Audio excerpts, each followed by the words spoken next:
Hello বন্ধুরা, আসসালামু আলাইকুম। কেমন আছেন আপনারা সবাই? আশা করি ভালো আছেন, সুস্থ আছেন। প্রতিদিনের মতো আবারও হাজির হলাম আর একটি ভিডিও নিয়ে আমার ডেলি লাইফের। তো এই যে দেখতে পাচ্ছেন, সকালবেলা কিন্তু আজকে রোজ শুক্রবার, সবাইকে জানাই জুমা মুবারক। সকালবেলা আজকে শুক্রবার, ইমানির আজকে আবার কোচিং নাই, একদিন পর পর পরীক্ষা হয়, তো আজকে আবার কোচিং নাই।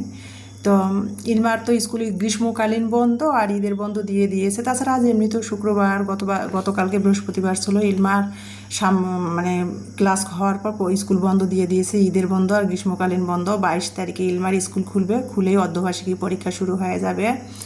তো শুক্রবার ইলমাও ঘুমাচ্ছিল, তো চলে আসলাম 10টার দিকে রান্নাঘরে। আমি কিন্তু অনেক ফজরে উঠেছি ঘুম থেকে, তো দুই মেয়ে ঘুমাচ্ছে, তো তো সেজন্য ভাবলাম যে আবারও আমি ফজরে উঠে তারপরে আবারও একটু 7টার দিকে শুয়ে আসি, যে মেয়েরা ঘুম থেকে উঠুক, কী নাস্তা খাবে, তারপরে জিজ্ঞেস করে তারপরে নাস্তা বানিয়ে দিব।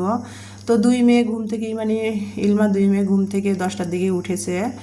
9টা থেকে ডাকতেছিলাম, তো ঘুমাচ্ছিল। আর রাতে সারা রাত অনেক বাতাস হয়েছে, ঘূর্ণিঝড় চারিদিকে, তো ঘূর্ণিঝড়ের মানে উপকূলীয় এলাকাগুলোতে ঘূর্ণিঝড়ের আঘাত হানতেছে। অনেক উপকূলীয় এলাকাগুলা বন্যায় কবলিত আর কি, অনেক জায়গায় ডুবে গেছে, বিশেষ করে বরিশাল, পটুয়াখালী ওইদিকে খবরে দেখাচ্ছিল। তো যাই হোক, আমাদের উত্তরবঙ্গেও কিন্তু অনেক উঁচা হলেও হবে কি, আমাদের উত্তরবঙ্গে কিন্তু আজ 12-13 দিন ধরে ঝিরঝির করে বৃষ্টি হচ্ছে। ওই যে ঘূর্ণিঝড়ের যে উপকূলীয় এলাকাগুলোতে আঘাত হানতেছে, আমাদের দিনাজপুরেও কিন্তু আজ 12-13 দিন ধরে ঝিরঝির করে বৃষ্টি হচ্ছে। মানে আধা ঘন্টার জন্য যদি আকাশটা একটু পরিষ্কার হচ্ছে, আবার বৃষ্টি হচ্ছে, আর বাতাস তো আছেই তার সাথে। তো যাই হোক, ঠান্ডা, তো মেয়েরা একটু ঘুমাচ্ছিলো আর এই জন্য ডাকলাম না। তো তারপরে মেয়েরা ঘুম থেকে উঠলো, 10টার দিকে চলে আসলাম রান্নাঘরে। ইলমা বলতেছে পরোটা খাবে, আজকে শুক্রবার, বলতেছে আম্মু পরোটা খাবো। তা পরোটা কী দিয়ে খাবা, বলছে কিছু দিয়ে না, রাতের সবজি যে শসা আর মসুরের ডাল রান্না করা হয়েছিল, তো সেটাই রয়েছে, তো সেটা গরম করে নিলাম। বলতেছে যে সবজি দিয়ে পরোটা খাবে। ইমানি আবার পরোটা পছন্দ করে না, ও আবার রুটি খায়। ওর বাবার মতো ও আবার রুটিটা পছন্দ করে। মানে আমার বাসায় এমন অবস্থা, 3জন মানুষ, কেউ খিচুড়ি পছন্দ করে, কেউ রুটি পছন্দ করে, কেউ পরোটা পছন্দ করে। আর হাউস ওয়াইফেদের, যারা হাউস ওয়াইফ সাধারণ বলেন বা মধ্যবিত্ত বলেন বা হাই সোসাইটিতে বলেন, যারা বিশেষ করে হাউস ওয়াইফ, একজন মা, তারা কিন্তু সংসারে রান্নাঘরে রাত পোহালেই রান্নাঘরে এসে সবার কে কী খাবে, কে কিসে ভালো হবে, কিসে মন্দ হবে, স্বামী, সন্তান, পরিবারের লোকজন, সেগুলো ভাবতে ভাবতেই তাদের মাথার চুল শেষ, জীবন শেষ। কারণ নিজের কথা ভাবার সময় নেই, কেউ ভাবেও না। একজন হাউসওয়াইফ, একজন গৃহিণী মায়ের কথা কেউই ভাবে না, কিন্তু গৃহিণী মাটা সংসারের পরিবারের সবার কথা ভাবে, স্বামীর কথা, সন্তানের কথা, শ্বশুর শাশুড়ি, ননদ দেবর সবার কথা ভাবে। তারা কিসে ভালো হবে, কিসে কি, কোনটাতে মন্দ হবে, কোনটাতে খারাপ হবে, সেগুলো ভাবতে ভাবতে তার জীবন শেষ।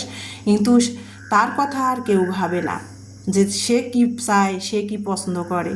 এইরকম কি আপুরা আপনাদের সাথেও হয়? আমি তো মনে করি সব ফ্যামিলিতেই এরকম হয়, যে একজন হাউসওয়াইফ মা স্বামী, সন্তান, শ্বশুর শাশুড়ি, ননদ দেবর, মানে পরিবারের সবার কথা ভাবে একজন গৃহিণী মা। কিন্তু গৃহিণী মাটার কথা কেউ ভাবে না, যে সে কি চায়, সে খেলো কি না, সে আমাদের রেঁধে বেড়ে যত্ন করে খাওয়াচ্ছে, সে খাইছে কি না, সে কি চাচ্ছে, সে কি পছন্দ করে। এটা কিন্তু সাধারণত খুব কমে, 99%-এ কেউ ভাবে না। আর বাকি রইল মানে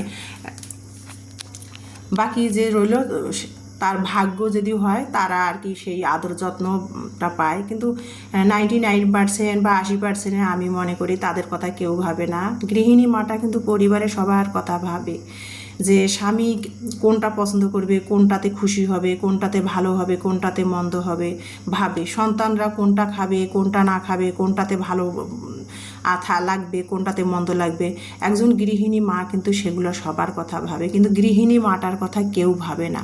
গৃহিণী মাটা সবার কথা ভাবতে ভাবতে তার জীবন শেষ। কিন্তু তার কথা কি একবারও কেউ ভাবে না? এটা আপনাদের কাছে আমার প্রশ্ন। আপনাদের সাথেও কি এরকম হয় নাকি? আমি তো জানি ঘরে ঘরে বাঙালিদের ঘরে ঘরে আর কি, মধ্যবিত্ত যারা আমরা বাঙালি বা হাই সোসাইটিতেও তো যারা গৃহিণী বা যারা হাউসওয়াইফ, তাদের প্রতিটা মেয়েদের সাথেই এইরকম ঘটনা হয় আমার জানা মতে। মানে সেই গৃহিণীটা সবার কথা ভাবতেছে, স্বামী, সন্তান, সংসার সবার কথা ভাবে, কিন্তু তার কথা কেউ ভাবে না। সে কুটনো কাটা বাসন মাজতেছে, মাজতে মাজতে কাটা বাছা করতে করতে হাত কেটে রক্ত বের হচ্ছে, হাত চিপে ধরে সে রান্না বান্না করতেছে। টাইম মতো স্বামীকে খেতে দিতে হবে, সন্তানকে খেতে দিতে হবে, কোনটাতে সন্তান খুশি হবে, কোনটাতে স্বামী খুশি হবে সেই কথা ভাবে। কিন্তু গৃহিণী মাঠার যে হাত কেটে গেছে, হাত চিপে ধরে কাজ করতেছে, তার কথা কি একবারও ভাবে? হয়তো ভাবলে একবার ওহো রে হাতটা কেটে গেছে, এইটুকুই শেষ। তার কথা কি কেউ ভাবে? বা তার দুইটা হাতের কাজ যে ঠিক আছে তুমি শুয়ে থাকো, হাত ব্যান্ডেজ করে দিছি, শুয়ে থাকো, আমি কাজ করতেছি, কেউ কি এরকম ভাবে তার কথা? আমার জানা মতে কেউ ভাবে না। আর আপুরা, আমি কথাগুলো যে বলছি কথাগুলো ভাববেন, কথাগুলোকে একটাও আমি ভুল বলেছি কি না। আর আবার দেখেন, ধোয়া মোছা, কাপড় কাচা, এগুলো করতে গেলে ধরেন কোমরে ব্যথা, শরীরে ব্যথা, মাথা ব্যথা, জ্বর, তারপরেও কিন্তু সেই গৃহিণী মাটা কাপড় কাচতেছে, স্বামীর সবসময় মানে যত্ন নিচ্ছে, সবসময় পরিপাটি স্বামী সন্তানকে রাখতেছে। কিন্তু তার যে জ্বর, মাথা ব্যথা, সেটা কি তার জন্য কেউ ভাবে? হয়তো বলতেছে স্বামী সন্তান বা শ্বশুরবাড়ির লোকজন একবার বলতেছে জ্বর, ঠিক আছে ওষুধ খেয়ে শুয়ে থাকো, এই পর্যন্ত শেষ। কিন্তু সংসারে যে কাজ পড়ে আছে, কাজগুলা কেউ করে না। কাজগুলো একবারও করে না যে তার জ্বর, ঠিক আছে কাজগুলো আমরা করি, সে রেস্ট নেওক, 24 ঘন্টা না হলে তো 12 ঘন্টা শুয়ে রেস্ট নেওক, এই কথাটা কেউ তার কথা ভাবে না। তার জ্বর, মাথা ব্যথা নিয়ে সেই গৃহিণী মাটা সেই কিছুক্ষণ দিনের জন্য হয়তো মেডিসিন নিচ্ছে, নিয়ে তারপরে উঠে আবার সংসারের কথা ভাবতেছে, রক্তপাত করে সংসারে কাজ করতেছে, রান্নাঘরে কুটনো কাটা, বাসন মাজা, রান্না বান্না, কি খেলে স্বামী খুশি হবে, কি খেলে সন্তান ভালো পছন্দ করবে, এই কথা এগুলো সব সময় ভেবে যাচ্ছে। কিন্তু গৃহিণী মাটার কথা কেউ ভাবে না আমার জানা মতে। তো যাই হোক, অনেক বকবক করতেছিলাম। তো ইমানি পরোটা খাবে না, ইমানি রুটি খাবে, ইমানিকে রুটি বানিয়ে দিয়েছি। ইলমা খাবে পরোটা, ইলমাকে পরোটা ভেজে দিয়েছি। তারপরে রাতের সবজি ছিল, সেটা দিয়ে সকালের তো নাস্তাটা খেয়ে নিয়েছি। তারপরে ওই যে মায়ের বাড়ি থেকে চাল দিয়ে গিয়েছিল, সেই ভাতের চাল শেষ হয়েছে, চালটা ঢালা হয়েছিল না, তো বস্তা খুলে চালটা ঢেলে নিলাম। নেওয়ার পর তারপরে কিন্তু আটা নিয়ে আসা হয়েছিল বাজার থেকে, সেই আটাগুলোও ঢালা হয়েছিল না, সকালে যে রুটি খাওয়ার লাগে সেই আটাটা বইমে ঢেলে নিলাম, সেটা তো আপনারা দেখতেই পেয়েছেন। তারপরে মানে বাসার সমস্ত কাজগুলো ঝাড় মোজ করে নিয়েছি, ধোয়া মোছা করে নিয়েছি, নিয়ে তারপরে কেটে বেছে আর চলে আসলাম। এখন বাজে প্রায় 1:30 বাজে, যেহেতু শুক্রবার মানে লেট করে মেয়েরা উঠেছে, খাওয়াটাও সকালের নাস্তাটাও লেট হয়েছে। তো এখন বাজে প্রায় 1:30 আনুমানিক 1টা বাজে, ঘড়ি দেখি নেই তো আনুমানিক 1টা বাজে। তো মেয়েদের বললাম, 2 মেয়েকে যে গোসলে যাও, তোমরা 2 বোনে গোসল করে এসো, আমি রান্নাগুলো তাড়াতাড়ি শেষ করে নিই, রান্নাঘরের কাজ।